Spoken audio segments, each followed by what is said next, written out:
Hello and welcome to BQ prime. मैं हूं हीरा दारिया। हमारे साथ जुड़ रहे हैं आज Deepan Mehta, founder director at Elixir Equities, discuss करने के लिए कि 2023 इंडियन मार्केट्स के लिए क्या हो सकता है। Deepan, welcome to the show. Thank you Hiral, बहुत बहुत धन्यवाद आपके शो पे इनवाइट करने के लिए।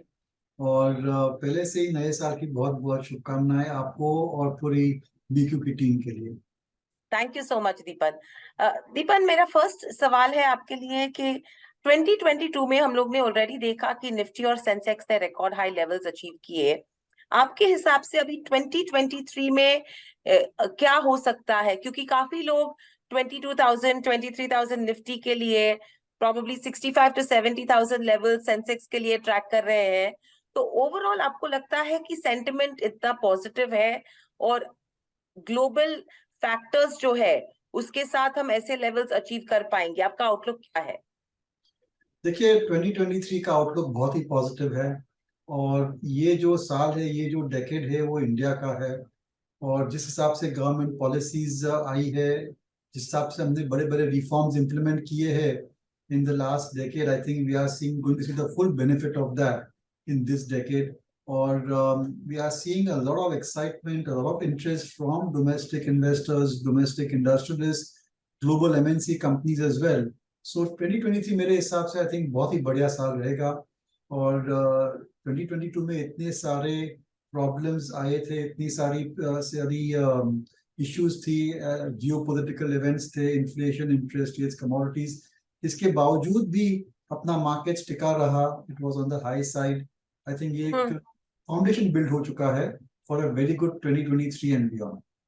राइट। तो वैल्यूएशन के हिसाब से इंडिया यूजुअली ट्रेंड रही है कि Indian markets are always expensive, right?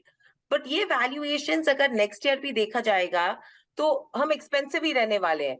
तो ये वैल्यूएशन गेम हमारे अपसाइड को रिस्ट्रिक्ट कर पाएगी? जी हाँ, ये प्रॉब्लम इंडियन मार्केट्स में ये है कि जो ग्रोथ स्टॉक्स है वो महंगे हैं। और इसीलिए आपको एक लॉन्गर टर्म व्यू लेना जरूरी है, तीन हम्म। 5 साल का। क्योंकि अगर आप लॉन्ग टर्म व्यू लेते हैं तो अगर आज की तारीख में भी आपने थोड़े एक्सपेंसिव शेयर्स खरीद लिए हैं, और तो शायद 1-2 साल के लिए इतने अच्छे रिटर्न नहीं मिले, लेकिन जैसे जैसे वो ग्रोथ प्ले आउट होती है और उनकी जो रिपोर्टिंग है वो कंपाउंड होती है, they are building on a large base as they go along, then उसका जो है 1-2 साल में वैल्यूएशन न्यूट्रलाइज हो जाता है and you can see very good returns going forward. तो ये बात जरूर है कि ग्रोथ स्टॉक जो है वो एक्सपेंसिव है, but I think that growth will surprise us on the upside. And it's better to be with growth stocks at this point of time, even though they are expensive, rather than the value stocks, क्योंकि वहां पर कभी earnings stagnant हो जाती है, वो कहना बहुत मुश्किल है, and then to try and exit out of it is even more difficult. Right. So clear strategy होनी चाहिए कि start investing in growth stocks versus value stocks. और अगर ये स्ट्रैटेजी अपनाए प्लस इसके साथ हम बाय ऑन डिप स्ट्रैटेजी अपनाए, because that's what right now retail investors और डीआईआईस फॉलो कर रहे हैं, तो आपके हिसाब से कौन से सेक्टर्स है जो वेल्थ क्रिएशन में हेल्प कर पाएंगे?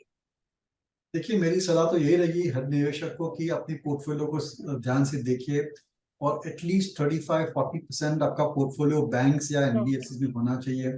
ये बहुत ही बढ़िया पीरियड है बैंक्स के लिए। ऐसा समय मैंने कभी पास्ट में देखा नहीं है कि क्रेडिट ग्रोथ पिकअप हो रही है और आपकी जो बैड लोन्स है, जो एनपीएज है, वो बहुत ही ज्यादा कंट्रोल में है और काफी काफी हद तक प्रोविजनिंग भी हो चुकी है। So very positive on banks, और you should go for banks, they should be part of your core holdings. इसके अलावा कैपिटल गुड्स में infrastructure, engineering, construction I think is also looking very good, और वहां पर भी आप निवेश कर सकते हैं। एक मल्टी ईयर साइकिल बिल्ड हो रही है। और लास्ट ऑफ कोर्स जो कंजम्पशन है, और वहां पर जो न्यू ट्रेंड्स हो रही है कंजम्पशन में, I think you should focus over there, जैसे कि एंटरटेनमेंट है, क्विक सर्विस रेस्टोरेंट्स है, हेल्थ केयर है, हॉस्पिटैलिटी, ट्रैवल। आई थिंक ये जो नए कंजम्पशन सेंटर्स है, नए कंजम्पशन थीम्स है, इसमें अगर आप फोकस करेंगे तो आई think you will be getting very good returns on a 3 to 5 year basis. Right. और दीपन, कौन से सेक्टर्स है जो हमें कंप्लीटली अवॉइड करने चाहिए as a new entry point? मेरे ख्याल से कमोडिटीज में अवॉइड करना चाहूंगा, हर किस्म की कमोडिटी, सीमेंट हो, स्टील हो, I would like to avoid aluminium. all of these I would like to completely avoid. और सॉफ्टवेयर और pharma which are externally focus, इसमें थोड़ा कंसर्न है, थोड़े प्रॉब्लम आ सकते हैं. So I would be a bit cautious over there.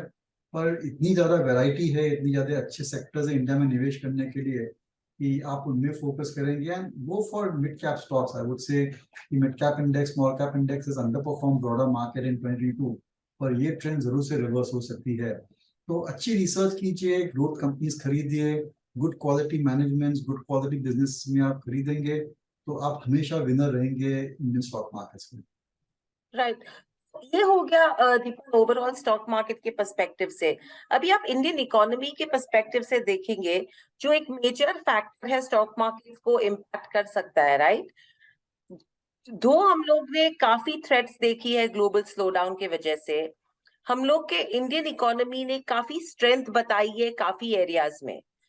तो उसके हिसाब से आपको लगता है ये ट्रेंड कंटिन्यू हो सकती है, और इफ यस, हमें कौन सी फैक्टर्स पे कंसंट्रेट करना चाहिए?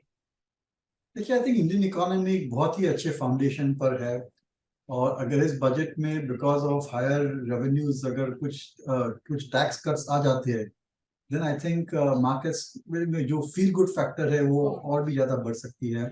तो मेरे ख्याल से इंडियन इकोनॉमी रिलेटेड मेरे कोई कंसर्न्स नहीं है खास. प्रॉब्लम्स आएगी तो ग्लोबल मार्केट से ही आएगी, और वहां पर भी काफी हद तक जो नेगेटिव ट्रेंड्स है, inflation, interest rates, geopolitical events, वो काफी हद तक डिस्काउंट हो चुकी है.